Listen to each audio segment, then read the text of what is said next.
Justin, go ahead. How you doing, Antwaan?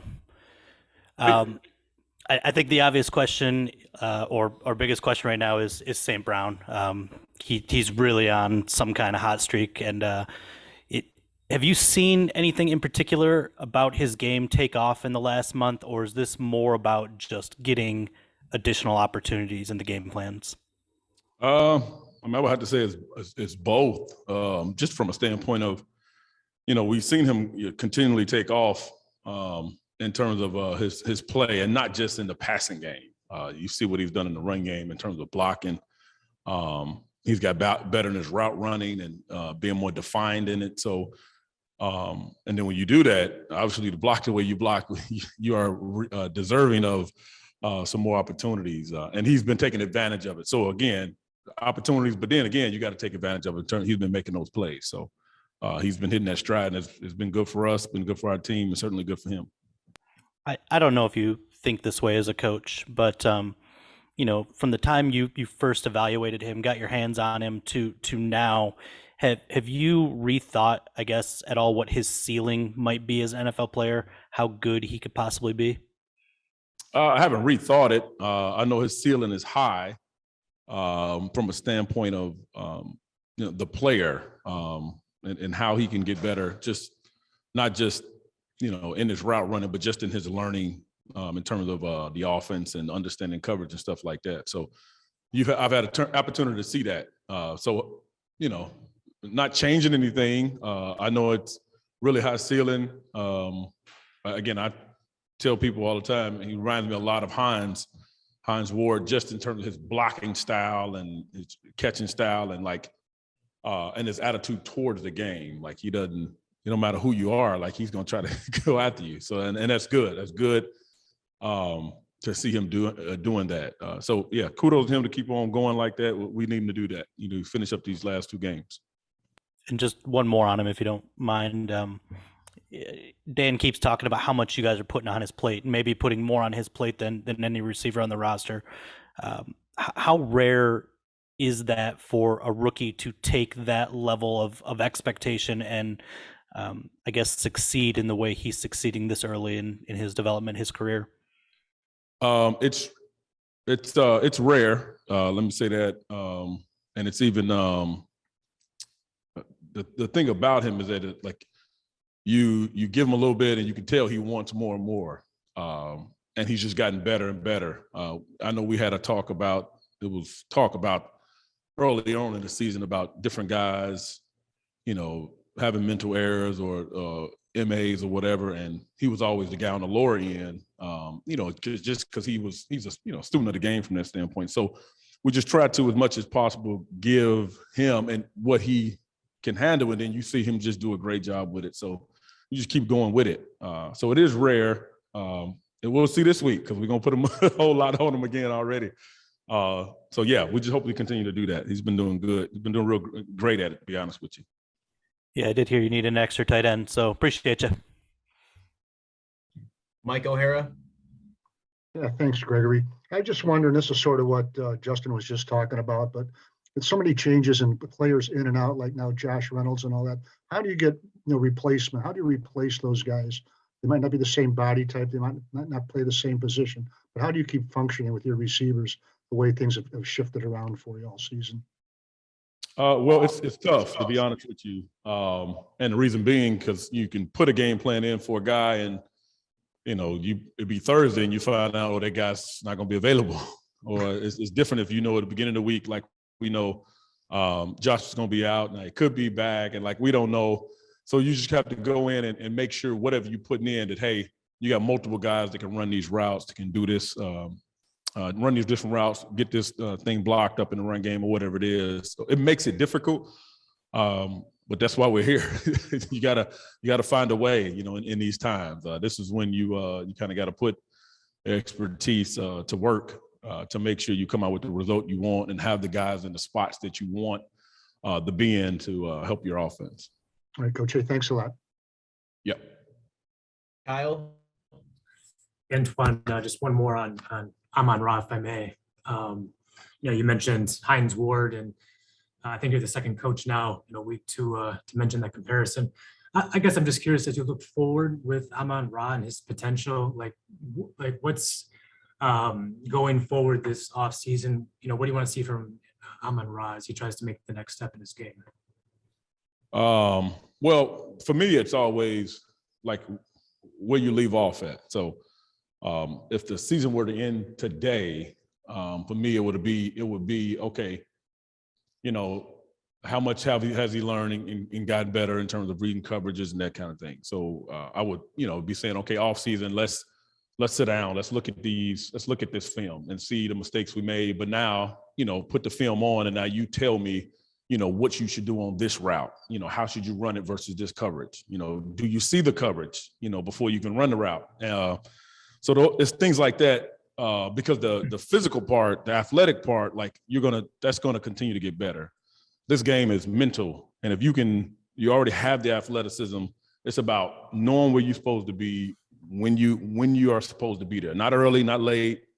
And he's been able to get that down, and now it'll be going back and seeing, okay, like he'll run the route knowing, okay, this ball's supposed to go to me, or I'm gonna run my route, still be where I'm supposed to be, but I know this ball shouldn't really be coming to me. It should be going somewhere else based on the coverage. So, and he's gotten better at it, and he'll continue to get better at that.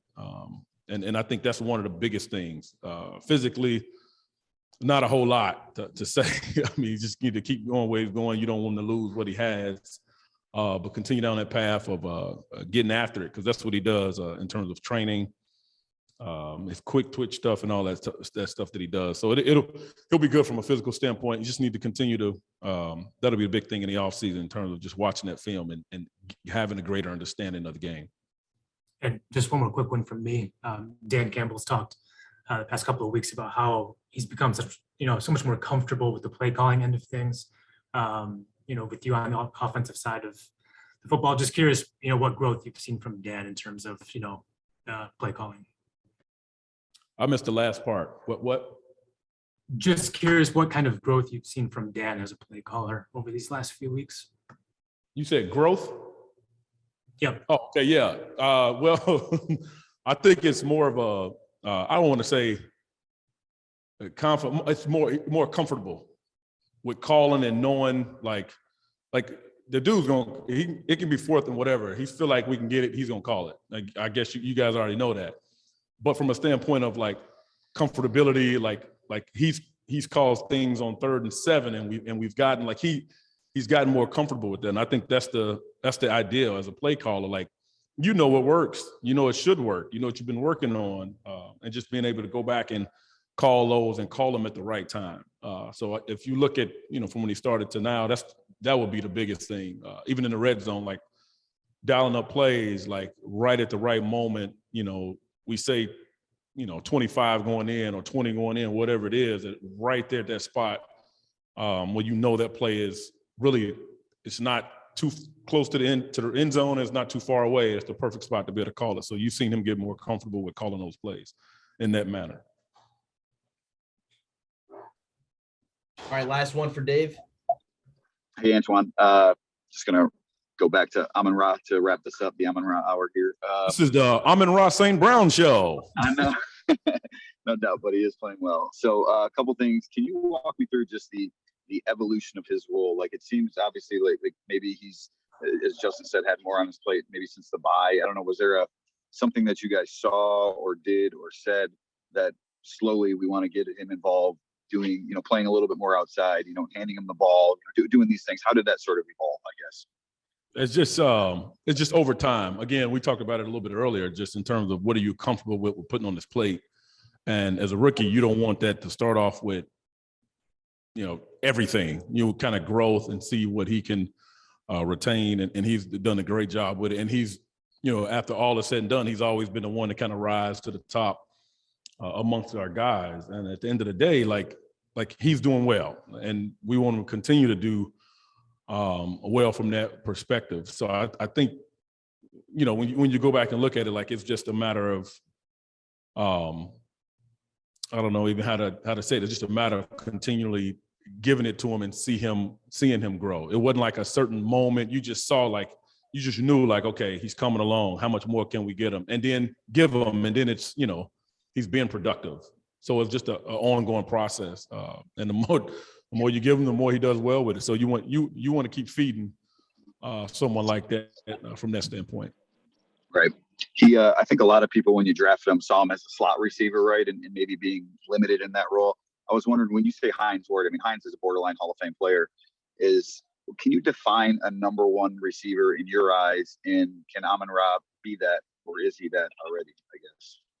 Well, I wouldn't say right now he's I start off with that question first, that he's a number one receiver. Again, we talk about the number one receiver is that guy. It comes down still to being able to read those coverages. Like, it's not just the in and out, it's the deep ball, the short, it's being able to really be able to do it all. And not that he has had all those opportunities to do it yet, but yeah, is he going that way? He's certainly venturing that way. But when you talk about the number one receiver, it's like, this is the guy we're gonna go to regardless of the coverage. It doesn't matter what the coverage looks like. It don't matter what the D coordinators put together to try to stop this guy. He's our guy, and he's the guy that we need to depend on from that standpoint. And if you had to say that, like right now, he is it, right now.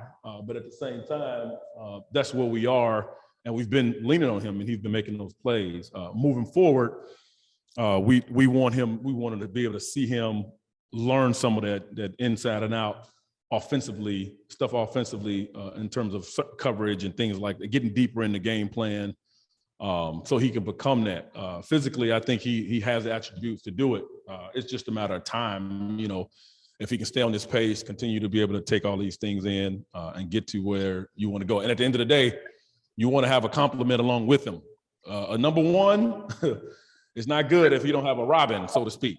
So if you got a Batman, you better have a Robin, that's for sure. So makes sense. Very, very last thing on him, and you sort of alluded to this, and I mean this in the nicest way. Like, he seems like a pest to defenses. That is, like defenses, they get angry at the blocking. You see sometimes where they're pushing and shoving him, and he's just going about his job, pointing first down, whatever he does. I'm wondering how valuable that is when you can maybe get inside the defense's head a little bit as a receiver on the outside. Oh yeah, it's valuable. That's what I teach. I love it. That's what I did. It didn't matter. Like you got to be a pest. Nobody. I look at I forget number 22's name for the Saints. He tries to do that towards offensive players, and he gets under people's skin. And as a wide receiver, like, nobody's expecting you to do that. Like, they're expecting you to go catch the ball, hand the ball back to the ref. Like, nobody expects you to hit them in the mouth and go after them play after play. And it gets to them. It gets to bother them. And now they don't know if you're really coming off the ball, you're getting ready to smack me in my mouth, or you're going to run a route. So you use it to your advantage. And it's been good to see him do that. We stress it in our room, like, you go get that block, you dig out that safety. And that's what we, are preaching. He, again, I'm saying we preaching it, but he brings it to the table. Like, that's who he is. So it just fits hand in hand for sure.